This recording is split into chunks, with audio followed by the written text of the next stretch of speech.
Olá, tudo bem? Bem-vindo ao canal Viver de Renda. Se inscreva no canal, deixe o seu like e compartilhe com os amigos. Nos siga também no Instagram, o Viver de Renda Canal. Os canais são complementares. O que eu posto no Instagram muitas vezes está complementando informações que eu divulgo aqui no YouTube. Meu nome é Clóvis Faleiro, sou formado em administração de empresas. Minha carreira profissional foi toda como consultor na área empresarial, trabalhando em especial nas áreas de planejamento estratégico, estudo de viabilidade técnica e econômica, formação de lideranças, enfim, programas de sustentabilidade. Essa foi a minha experiência profissional. Desde 2006, eu comecei a investir na Bolsa de Valores.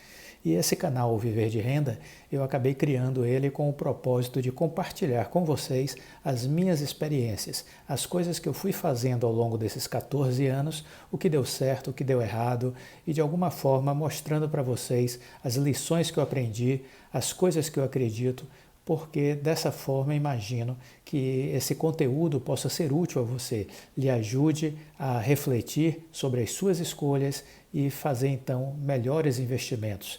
Eu não sou analista de ações, eu não faço recomendações, mas eu acredito que a minha experiência pessoal, as minhas histórias possam ser úteis para vocês. Essa é a minha expectativa. O tema de hoje do nosso vídeo é uma questão importantíssima, que é o balanceamento de carteira, né? Quem acompanhou aqui a série Como Escolher Boas Empresas para Investir, percebeu que eu comentei qual era a minha atual carteira e falei também sobre o conjunto de estratégias que eu adotava para a escolha das ações após estudá-las, né? E como eu me comportava com esses ativos após ter comprado eles. Então, o que eu gostaria de pontuar? A partir do momento que você constrói uma carteira de ações e que você, assim como eu, investe no longo prazo, você precisa estudar as empresas, continuar estudando as empresas. Não é porque você investe no longo prazo que você vai deixar a sua carteira de ações adormecida dentro de uma gaveta e não vai olhar mais nunca, entendeu? Você terá o trabalho de mensalmente, de diariamente, estar acompanhando o que está acontecendo, entendeu? Por que é importante fazer isso? Porque você precisa estar atento ao cenário macroeconômico, vendo de que forma isso pode influenciar na sua carteira de ações. Você tem que ver como está o cenário local do seu país, vendo como isso possa impactar e influenciar a sua carteira de ações. Você precisa continuar estudando as empresas que você escolheu para ver se elas continuam mantendo íntegras as razões que lhe levou a escolhê-las, entendeu? Então você precisa continuar estudando as empresas, acompanhando tudo que sai a respeito delas, analisando as informações, os conteúdos, para checar se os fundamentos que você registrou como importantes na hora da escolha desses ativos, se eles continuam válidos. Então é importante fazer esse acompanhamento. E dessa forma, com esse acompanhamento, você vai poder avaliar se suas estratégias continuam válidas, se esses ativos continuam com os mesmos fundamentos, se é necessário algum tipo de ajuste. É isso que dá a dinâmica deste balanceamento de carteira, entendeu? O que é que a gente precisa destacar, né? Como resgatando um pouco aí da memória, né? Quais são as ações que compõem a minha carteira, o meu portfólio? Eu falei inicialmente que eu tinha ações da Magazine Luiza e da Oi, são ações que eu comprei elas no período de janeiro a julho deste ano, fiquei com a carteira apenas com 2 ações. Na Oi eu consegui uma valorização de 120%, na Magazine Luiza de 300%. Então eu estava muito satisfeito com essas 2 ações até julho. A partir de início de agosto eu comecei a aumentar pouco a pouco as minhas ações. Comecei a investir em outros papéis, em outras empresas, né? Então aí eu adquiri a Marfrig, que é uma das ações que eu tenho, a JHSF, a Via Varejo, o que mais? A Azul, Magazine Luiza, Oi, JHSF, Via Varejo, e tinha dito a vocês no último vídeo que eu fiz a conclusão da minha carteira que eu tinha algumas outras ações que estavam no meu radar. Uma delas eu citei para vocês que foi a PRIO, PetroRio, né? Então é a PRIO 3. Eu vinha estudando e logo naquela semana eu acabei, antes do final daquela semana, comprando a PRIO 3, passou a fazer parte do meu portfólio. Na semana passada, eu também tomei uma outra decisão. Eu reduzi um pouco a quantidade de ações que eu tinha da Marfrig, e essa venda que eu fiz da Marfrig, eu acabei pegando parte desse recurso e comprando Oi BR3. Então eu diminuí em 50% o valor de Marfrig e usei este valor para comprar Oi BR3. Isso na semana passada. Por que fiz isso? Porque eu acreditei que valia a pena reforçar a minha investida nas ações da Oi na semana passada. Então foi um movimento que eu acabei fazendo. Então essas foram foram as três coisas que eu fiz desde que eu comentei com vocês qual era a minha carteira de ações. Eu mantive todas as ações. No caso da Marfrig eu reduzi 50%. Usei esse recurso para comprar um pouco mais de ações da Oi BR3 e um recurso que eu ainda tinha de reserva, eu comprei a PRIO 3. Bom, o que eu gostaria de dizer, então, eu estou agora com 7 ações na minha carteira, todas elas empresas brasileiras. Quem viu os meus vídeos anteriores, falando sobre como escolher empresas para investir, entende ali que eu falei que a minha estratégia obedece a alguns critérios, né? Então, eu geralmente recomendo e procuro ter para mim uma carteira entre 5 e 7, no máximo 8 ações. Eu já estou com 7. Eu digo também que devemos ter um pé nos Estados Unidos, tendo pelo menos uma ou duas empresas americanas. Neste momento eu estou sem nenhuma empresa dos Estados Unidos e não vou comprar até a virada de ano. Eu vou aguardar para ver como serão os primeiros dias do governo Joe Biden para tomar uma decisão com relação a posicionamento no mercado americano, ok? Mas certamente estarei com um pé lá no mercado dos Estados Unidos. Tem algumas ações que estão no meu radar, como a Apple, a Amazon, Microsoft, são algumas das empresas, eu citei no vídeo que eu concluí a minha carteira de ações, eu citei algumas empresas que estavam no meu radar e que eu continuo estudando elas.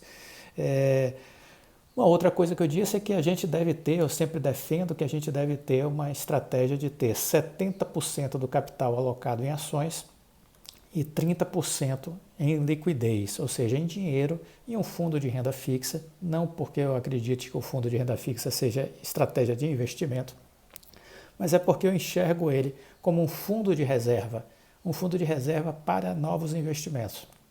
Geralmente eu recomendo que se deixe 30% do seu capital para você escolher momentos de entrada para comprar novas ações e aproveitar inclusive momentos de profundas correções, de correções mais fortes, para você então comprar empresas em liquidação.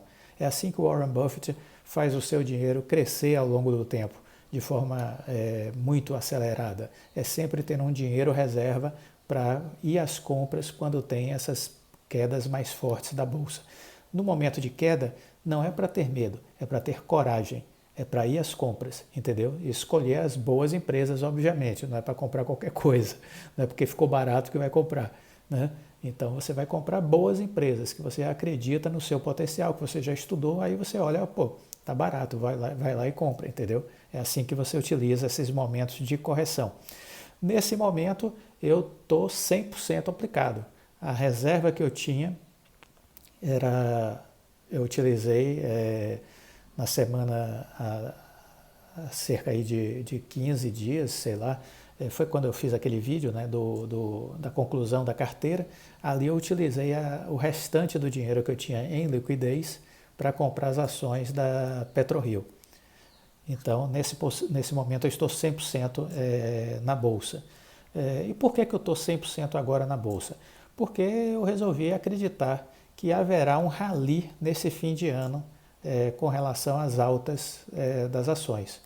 Por que eu estou acreditando nisso? Porque se a gente vinha acompanhando, quem está acompanhando o canal, aqui o Viver de Renda, sabe que eu venho dizendo que desde julho a gente estava no momento de lateralização. É quando a gente fala que é a consolidação. A consolidação geralmente estabelece faixas com um teto e um piso, e as ações ficam oscilando dentro desse canal, desse movimento de lateralidade. Entendeu? É isso que a gente chama de consolidação. Desde julho a gente tinha entrado numa consolidação cujo teto era 103 mil pontos e o piso 93 mil. A gente estava oscilando entre 93 mil e 103 mil pontos, o que são 10 mil pontos na Bolsa, o que acaba dando fortes correções, né? E por que é que a gente estava nesse movimento de lateralidade? Por uma série de razões. Dentre elas, as eleições americanas, a questão das vacinas versus segunda onda, e aqui no Brasil o problema do teto dos gastos e a desconfiança em relação ao governo e aos políticos por conta de dúvidas com relação se vai haver o respeito ao teto dos gastos públicos e a responsabilidade fiscal. Essa é a grande questão. E as eleições americanas, de algum modo, acabaram ajudando a destravar essa consolidação. Então a gente rompeu os 103 mil pontos, que a gente vinha desde julho arrastado, na semana ali das eleições americanas, quer dizer, final de outubro e início de novembro. Então a gente rasgou essa consolidação, fomos para cima e estamos na casa aí dos 106 mil pontos, buscando chegar nos 107 mil pontos. O fato é que aquela lateralização ela foi rompida. E aí o que é que a gente tem? A gente tem agora um momento onde existem alguns gatilhos que poderão ser acionados agora nessa reta final de ano. Que gatilhos são esses que a gente tem que olhar? Em primeiro lugar, existe a questão do acordo entre democratas e republicanos para a aprovação de um plano de socorro econômico nos Estados Unidos que pode chegar a $1 trilhão. Isso vai ser um motivo para as bolsas no mundo inteiro rasgarem para cima. Então esse é um gatilho que a gente tem que ficar observando. O outro gatilho é o anúncio de vacinas. A gente tem 4 vacinas na fase final aí de testes, já dando entrada em pedido de aprovação. Já tem 2 países fixando inclusive datas não, mas períodos para já começar a vacinação em massa. É o caso do Reino Unido, dizendo que vai começar a vacinar a sua população antes do Natal, e os Estados Unidos também, que anunciou agora esse fim de semana que agora em dezembro, por volta também aí do final da primeira quinzena de dezembro, deverá estar começando a vacinar a população americana. Então o anúncio de vacinas será um outro gatilho para as ações rasgarem para o alto, né, as bolsas de valores. E por fim, a política interna. Existe um impasse aí, governo e Congresso estão aí dançando à beira do abismo, flertando com a irresponsabilidade fiscal, mas eu acredito que, embora exista esse cenário, algo vai acontecer, eu pelo menos espero, porque eu já vi esse filme em outros momentos, algo vai acontecer e as pessoas vão se afastar do abismo, porque essas pessoas não são loucas, né? Eles não são suicidas, eles querem de alguma forma ainda tirar partido da política brasileira. Então eles não vão, eu imagino eu, jogar o país despenhadeiro abaixo. Então eu acredito que vai chegar até dezembro, de algum modo vai ser feito um acordo de cavalheiros e o teto dos gastos será preservado. Então são os gatilhos de fim de ano, por isso eu acredito que haverá sim uma alta nos mercados globais, os mercados financeiros, e as bolsas vão rasgar para cima. Por conta disso eu resolvi ficar 100% na bolsa. ok? Para pegar esse movimento de fim de ano. Tem um risco, né? As coisas não podem não sair como você está imaginando, claro, existem riscos. Aí é questão de estratégia, de análise pessoal. Cada um tem que fazer a sua. Eu costumo dizer o seguinte: você tem que ter a sua estratégia. A sua estratégia tem que lhe deixar confortável. As minhas estão me deixando confortável. Beleza, não tenho preocupação, durmo tranquilo, entendeu? Durmo em paz. Então, tá valendo. Se a sua estratégia lhe tirar o sono, tem algo errado, entendeu? Se a sua estratégia está lhe tirando o sono, tem algo errado. Porque a Bolsa de Valores não é lugar para você ficar estressado, é lugar para você ganhar dinheiro e ficar feliz. Entendeu? Então, se está ficando estressado, ansioso, tem alguma coisa errada. Ou você não está sabendo investir, ou você ainda não desenvolveu o seu equilíbrio emocional. Então é preciso aí parar para avaliar. Porque um bom investidor, ele tem que ter paz de espírito, ele tem que ter serenidade, equilíbrio, calma, entendeu? Porque o Warren Buffett ele já diz, no mercado de ações, os impacientes perdem dinheiro e deixam o seu dinheiro correr para as mãos dos pacientes. Os impacientes perdem dinheiro e deixam o seu dinheiro se locomover em direção dos pacientes. Isso é o Warren Buffett dizendo. Então, é isso que acontece. As pessoas que não têm equilíbrio emocional, preparo emocional para lidar com o mercado de ações, perdem o dinheiro, entendeu? Vende na hora errada as suas ações. Vende e realiza prejuízo. E muitas vezes vai ver depois a sua ação voltar a subir e ficar se culpando. Poxa, porque eu vendi com prejuízo, aí a ação perde de vista, né? Um exemplo, algumas pessoas me questionam, você tem Magazine Luiza e está caindo. E daí? Qual o problema que esteja caindo? Nenhum. A empresa continua a mesma, entendeu? Se você pegar o preço da Magazine Luiza, ela desdobrou de 1 para 4. Se você voltar a agrupar as ações, você vai chegar ao valor em torno aí de R$ 92, R$ 93. Ora, a ação no início do ano estava em 60. Se ela está em 92, 93, ela está performando muito bem. Não tem por que ficar preocupado com essa correção. Renda variável, gente, é isso, ó, sobe, corrige, sobe, corrige, sobe, corrige. É assim que funciona. Por isso é renda variável, não é renda fixa. É variável. Agora, importante dizer que a Magazine Luiza está em tendência de alta. Então, essa correção é um respiro, é um momento de construção de um novo degrau para impulsionar uma nova alta. O Bradesco BBI está dizendo que nos próximos 12 meses a ação da Magazine Luiza vai chegar em R$ 31. É isso que a equipe do Bradesco BBI está falando. Você acredita nisso? Eu acredito. Continuo com as ações, não estou preocupado. Amanhã vai ter um vídeo sobre a Magazine Luiza, que eu vou aqui no canal. Amanhã não, perdão.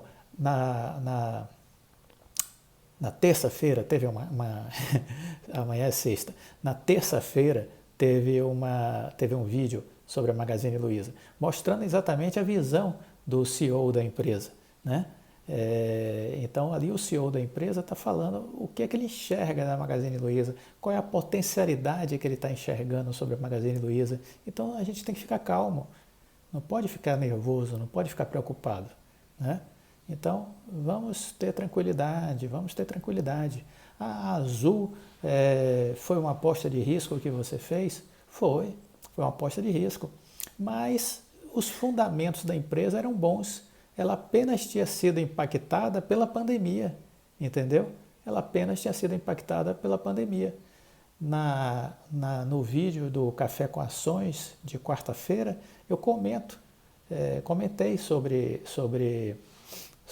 as ações da Azul e sobre essas nuances que eu continuo observando, entendeu? Então a gente tem que ficar tranquilo, porque não tem nada que nos leve a desespero. E o balanceamento nos ajuda a continuar vendo se esses pressupostos, se essas coisas continuam válidas, entendeu? E aí você vai ter que estar buscando notícias, buscando informações, buscando conhecimento para estar sempre convicto de que sua tese, suas análises continuam válidas, entendeu? E assim você vai continuar tranquilo. porque a bolsa é um lugar para você ficar sem estresse, sem ansiedade e feliz, ganhando dinheiro no longo prazo. Não é para ficar fazendo entradas e saídas de curto prazo, querendo fazer day trade, entendeu? Esquece isso, porque a grande maioria perde, entendeu? A grande maioria perde, essa é a realidade. Então, para que se arriscar, fazer da bolsa um cassino? Não, esquece isso. Vamos investir escolhendo boas empresas e investindo no longo prazo. Espero que tenham gostado do conteúdo, compartilhe com os amigos e até a próxima. Tchau!